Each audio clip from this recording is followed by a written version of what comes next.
انسان کی زندگی کے 5 مرحلے ہیں، 5 دور ہیں۔ انسان کی جو پہلی زندگی ہے وہ حیوانی کہلاتی ہے، جو دوسری زندگی ہے وہ انسانی کہلاتی ہے، جو تیسری زندگی ہے وہ ایمانی کہلاتی ہے، ایک چوتھی زندگی مومن کو ملتی ہے جو زندگی عرفانی اور احسانی کہلاتی ہے، ایک آخری درجہ ہے مومن کا، اسے وحدانی کہا جاتا ہے۔ حیوانی زندگی آپ جانتے ہیں کہ حیوان کی جو زندگی ہوتی ہے وہ من چاہی زندگی ہوتی ہے، من مانی زندگی ہوتی ہے، جب چاہا اچھل لیا، جب چاہا کھا لیا، جب چاہا جہاں چاہا سو گئے، نفع نقصان کا اس میں زیادہ شعور نہیں ہوتا، کس چیز سے ہمیں زیادہ نفع اور کس سے ہمیں زیادہ نقصان، زیادہ نفع نقصان کا اس میں شعور، ادراک، اس میں سمجھ نہیں ہوتی۔ یہی حال انسان کا کہ جب انسان بالکل بچپن کی زندگی میں ہوتا ہے تو اسے زیادہ شعور نہیں ہوتا، وہ کبھی سانپ کو بھی پکڑنے کی کوشش کرتا ہے اور کبھی آگ کے انگارے سے کھیلنا چاہتا ہے۔ اس بچپن کی زندگی میں اسے بھی کچھ پتہ نہیں ہوتا، وہ جب چاہتا ہے سوتا ہے، جب چاہتا ہے اپنی طلب کے لیے روتا ہے۔ گویا ہر انسان کی جو ابتدائی زندگی ہے وہ ابتدائی زندگی ایک حیوانی زندگی ہے۔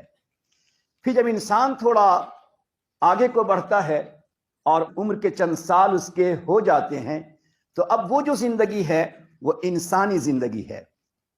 اس زندگی میں انسان اپنی عقل سے فیصلہ کرنے لگتا ہے کہ آگ سے نقصان ہوگا، پانی پینے سے پیاس بجھے گی، فلاں کھانے سے فائدہ ہوگا، پتھر کو چبا نہیں سکتے، درخت کے پتوں کو کھا نہیں سکتے۔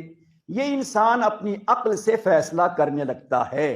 یہ جو زندگی ہے یہ زندگی عقلی زندگی ہے، مگر اللہ نے انسان کی عقل کو جو بنایا ہے اس کی بھی اپنی ایک حد ہے، اس کی اپنی ایک لیمٹ ہے۔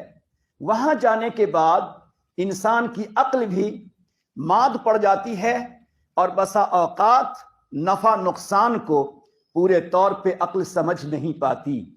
یہی وجہ آئے دن انسان اپنی عقل سے بہت سے فیصلے کرتا ہے، قانون بناتا ہے، ضابطے بناتا ہے، مگر کچھ دنوں کے بعد پتہ چلتا ہے کہ تمہاری عقل سے جو تم نے ضابطہ بنایا، طریقہ بنایا، کوئی چیز سوچی، وہ تجربے کے اعتبار سے غلط ہے۔ وہ انسانی زندگی بھی انسان کو ہمیشہ عافیت و سلامتی کے ساتھ، عقلی زندگی بھی انسان کو عافیت و سلامتی کے ساتھ منزل تک پہنچا دے ضروری نہیں ہے۔ ضرورت تھی اس انسانی زندگی میں ایمانی زندگی کی کہ اس کے اندر ایمان ہو اور ایمانی تقاضے ہوں۔ جب انسان میں ایمان بھی ہوگا اور ایمانی تقاضے بھی ہوں گے تو وہی ایمان کی روشنی انسان کو منزل تک پہنچا دے گی۔ اس لیے اللہ رب العزت نے ہر انسان کے لیے حیوانی زندگی کا دور گزرنے کے بعد جب عقلی دور انسان کا آیا اور عقلی زندگی انسان کی آئی تو اس کے بعد اللہ نے ہر انسان کو پابند کیا ہے کہ تمہاری زندگی ایمانی زندگی ہونی چاہیے اور ایمانی زندگی ایمانی تقاضے کے ساتھ ہونی چاہیے۔ اب یہ ایمانی تقاضے جو ہیں بنیادی طور پر 2 حصوں میں بٹتے ہیں۔ ایمانی تقاضے بنیادی طور پر اس کے 2 پوائنٹ ہیں، ایک کو ہم مامورات کہتے ہیں اور ایک کو ہم منکرات کہتے ہیں، ایک کو ہم معروفات کہتے ہیں اور ایک کو ہم منہیات کہتے ہیں۔ امر بالمعروف نہی عن منکر میں اسی کا مذاکرہ بار بار کیا جاتا ہے۔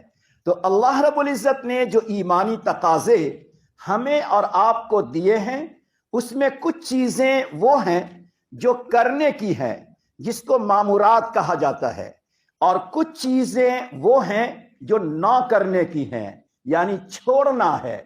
گناہوں کو چھوڑنا ہے، حسد، بغض، عناد وغیرہ کو چھوڑنا ہے۔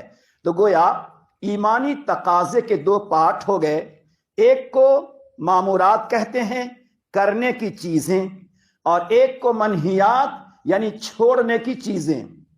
اب اس کے بعد کہ جب بندہ عمل کرے گا اور گناہوں سے بچے گا تو اس کے عمل کرنے کا انداز کیا ہوگا، اس کا طریقہ کیا ہوگا، وہ عمل کرنے کی کنڈیشن کیا ہوگی، اس کی صورت، اس کی حیت کیا ہوگی۔ تو کہا اس میں تھوڑا اور ترقی کرو، اس میں قدم اور بڑھاؤ، اور وہ زندگی پاؤ جس کو عرفانی زندگی، جس کو احسانی زندگی کہا جاتا ہے۔ یعنی عمل کے ساتھ ساتھ گناہوں سے بچنے کے ساتھ ساتھ تیرے دل میں اللہ کی عظمت بڑھتی چلی جائے، تیرے دل میں اللہ کی معرفت بڑھتی چلی جائے، تیرے دل میں اللہ کی معیت، اللہ کے ساتھ ہونے کا خیال، تیرے دل میں اللہ کے دیکھنے کا خیال، تیرے دل میں استحضار کی کیفیت پیدا ہو جائے کہ اب اگر تم کوئی عمل کرتے ہو تو عمل کرتے ہوئے تیری نگاہوں میں، تیرے ذہن میں، تیرے دل میں اللہ کا خیال رہے۔ ایسا خیال گویا تم ہر جگہ، ہر عمل میں اللہ کی قدرت کا جلوہ دیکھ رہے ہو، اور تیرا اللہ تجھے دیکھ رہا ہے اور تو اپنے اللہ کو دیکھ رہا ہے۔ گویا عمل کا وہ درجہ جس عمل کے درجے پر پہنچ کر انسان کا چھوٹا سے چھوٹا عمل بھی بڑا بن جاتا ہے، چھوٹا سے چھوٹا عمل بھی نجات کا ذریعہ بنتا ہے، چھوٹا سے چھوٹا عمل بھی رفع درجات کا ذریعہ بنتا ہے۔ اس کے لیے احسانی اور عرفانی زندگی بنائی گئی کہ تمہارے اندر اپنے اللہ کی پوری معرفت ہو، اللہ کی عظمتوں کا خیال ہو، ہمیشہ اللہ کے دید کا، اللہ کی معیت کا، اللہ کے دیکھنے کا، کہ میں اپنے اللہ کو دیکھ رہا ہوں، میرا اللہ مجھے دیکھ رہا ہے۔ یہ استحضار، یہ حضوری کی کیفیت کا ہونا انسان کو مقام احسان تک پہنچاتا ہے۔ اسی کا تذکرہ اللہ رب العزت نے قرآن کریم میں کہا، الذی خلق الموت والحیات لیبلوکم ایکم احسن عملا۔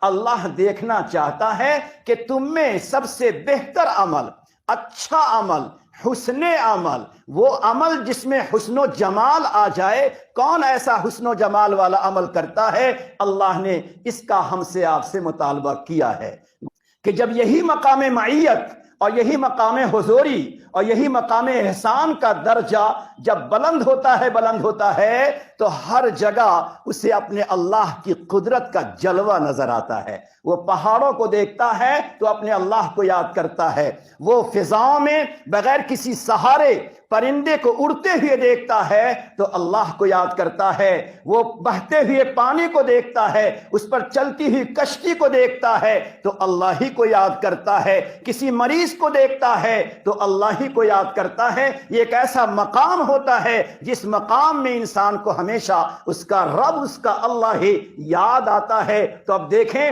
تیسرا فائدہ معیت کا کہ انسان کو حضوری کی کیفیت کے ساتھ یاد الہی کی کیفیت بھی انسان کو حاصل ہوتی ہے۔ شیخ شبلی رحمت اللہ علیہ کے حالات میں لکھا ہے کہ انہوں نے دیکھا کہ ایک بڑے میاں بیٹھے ہوئے ہیں، تسبیح کے دانے ان کے ہاتھ میں ہیں، زبان سے کچھ پٹپٹا رہے ہیں، محلے کے چھوٹے چھوٹے بچے ذرا ان کے ساتھ مذاق کرتے ہیں۔ تو شیخ شبلی جا رہے تھے تو اس اللہ کے بندے نے کہا کہ دیکھو نا، یہ آپ کے محلے کے بچے، میں تو یہاں پر آیا ہوں، مسافر ہوں، آپ کے محلے کے بچے ذرا مجھے ڈسٹرب کرتے ہیں، مجھے تنگ کرتے ہیں۔ تو شیخ شبلی نے پوچھا، بچے تم لوگ کیوں ان کو تنگ کرتے ہو؟ تو کہا دیکھ، تنہائی میں بیٹھ کر اس طرح کچھ بولتے ہیں جیسے کسی سے بات کر رہے ہوں، حالانکہ ہمیں تو کوئی نظر نہیں آتا، لیکن ایسی بات کرتے ہیں جیسے چھوٹے چھوٹے بچے امی سے پیار بھرے انداز میں ان کے کانوں میں بات کرتے ہیں۔ تو ہمیں تعجب ہوتا ہے کہ ان کے پاس تو کوئی ہے نہیں، اور یہ پھر کس سے بات کرتے ہیں؟ تو شیخ شبلی ان کے پاس گئے، کہا کس سے بات کرتے ہو؟ اللہ اکبر! شیخ شبلی حیران ہو گئے، انہوں نے فرمایا جس مالک نے مجھے پیدا کیا ہے میں اس سے بات کرتا ہوں۔ پھر کیسے تمہیں یہ کیفیت حاصل ہوئی؟ انہوں نے کہا جمالک فی عینی خیالک فی ذہنی ذکرک فی فمی فأین تغیب، ہر دم میری آنکھوں میں میرے اللہ کا جلوہ رہتا ہے، ہر دم میری نظروں میں اللہ کی قدرت نظر آتی ہے، ہر دم میرے خیالوں میں اللہ کے جلوے رہتے ہیں، ہر دم میری زبان پر اللہ کا ذکر رہتا ہے۔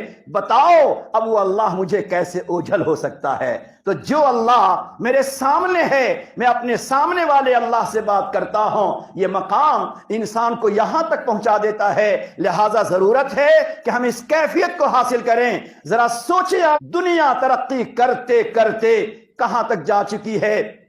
25-20 سال پہلے، 10 سال پہلے جو چیزیں ہمیں مارکیٹ کے اندر ملتی تھی، آج وہی چیزیں کتنے اچھے رنگ میں، کتنے اچھے ڈیزائن میں، کتنے اچھے آپشن کے ساتھ وہ چیزیں مل رہی ہیں۔ تو دنیا کے لوگ دنیا کی چیزوں پر محنت کر کے اس کی کوالٹی کو بہتر کر رہے ہیں۔ اللہ اللہ، ہم ایمان والے ہر سال روزہ بھی رکھیں، ہر سال تراویح بھی پڑھیں، اللہ کے سامنے سجدہ بھی کریں، مگر ہماری نماز کی کوالٹی بہتر نہ ہو سکے، اس سے بڑھ کر افسوس کی کیا بات ہو سکتی ہے۔ لہٰذا ہمیں عہد کرنا چاہیے، سوچنا چاہیے، مانگنا چاہیے پروردگار سے، یہ سوکھا سوکھا سجدہ، یہ سوکھے سوکھے قیام، یہ سوکھی سوکھی تسبیحیں اللہ کب تک ہوتی رہیں گی؟ جب یہ کیفیت انسان میں بڑھ جاتی ہے تو اللہ رب العزت کا خوف، اللہ کی خشیت اس کے دل میں آ جاتی ہے۔ اب اس کی نظر اپنے عمل پہ نہیں، اپنی عبادت پہ نہیں، اپنے روزوں پر نہیں، اپنی تلاوت پر نہیں، اس کی نظر اپنے عیب پہ پڑتی ہے کہ میرے اللہ اب بھی جیسا کرنا چاہیے ویسا میں نہیں کر سکا۔